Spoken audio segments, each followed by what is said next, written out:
बारामती से अब गांव को दुखी करने वाली खबर आ रही है कि अजीत दादा पवार का प्लेन बारामती में क्रैश हो गया है और राज्य के deputy chief minister Ajit Dada Pawar समेत 6 लोगों की मौत हो गई है। पवार का प्लेन तब क्रैश हुआ जब वे बारामती से कैंपेन मीटिंग में जा रहे थे और एक्सीडेंट वाली जगह पर आग लग गई। इस घटना से पूरी नेशनलिस्ट कांग्रेस पार्टी और पूरे राज्य के लोगों में दुखों का पहाड़ टूट पड़ा और राजनीति का एक ही राख हो गया। बारामती एयरपोर्ट पर लैंड करते समय प्लेन एयरपोर्ट के ऊपर 2 बार रुका।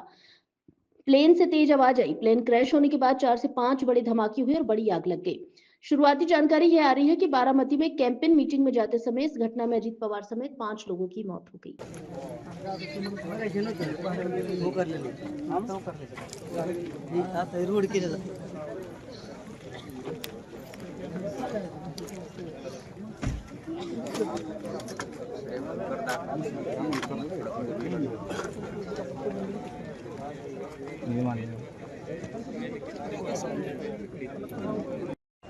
कुठलं चॅनल स्वदेश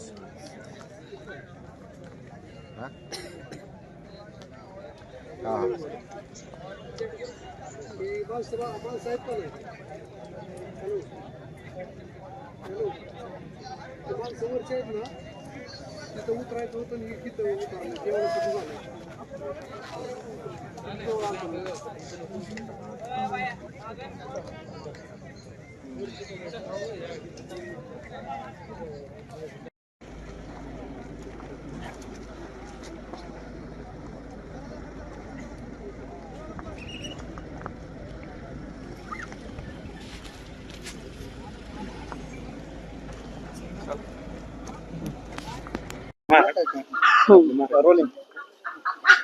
आज सकाळी अजितदादाचं जे फ्लाईट इथे क्रॅश झालं त्या संदर्भात आपण काय सांगाल ताई?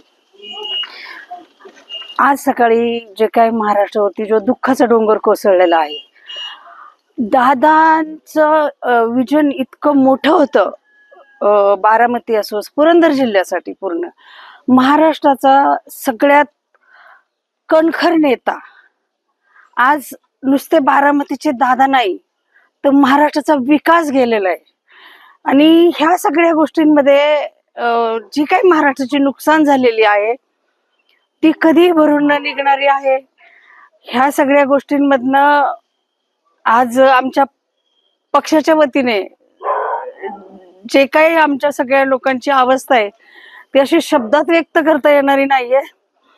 पण ज्यावेळेस ही बातमी आम्हाला कळाली, अक्षरशः म्हणजे असं थरथर थरथर मी कितीतरी वेळ असं मला जागेवरती यायला लागलं की असं कसं होऊ शकतं.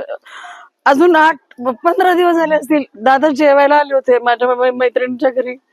त्यांच्या तिथं मी दादांना भेटले, दादांना ओवाळलं आणि आज ही अशी घटना घडलेली आहे. ह्या घटनेने महाराष्ट्राचा खूप खूप दिग्गज आवाज आज थांबलेला आहे. आणि दादाचं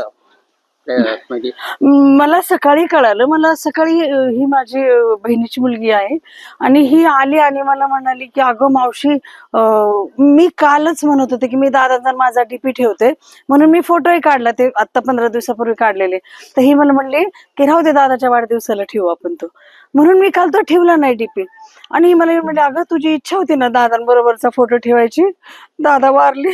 मी अशी झोपत ना उठले ना, मला म्हणजे मला सुचलं, मी डायरेक्ट बारामतीतच आले तिथून.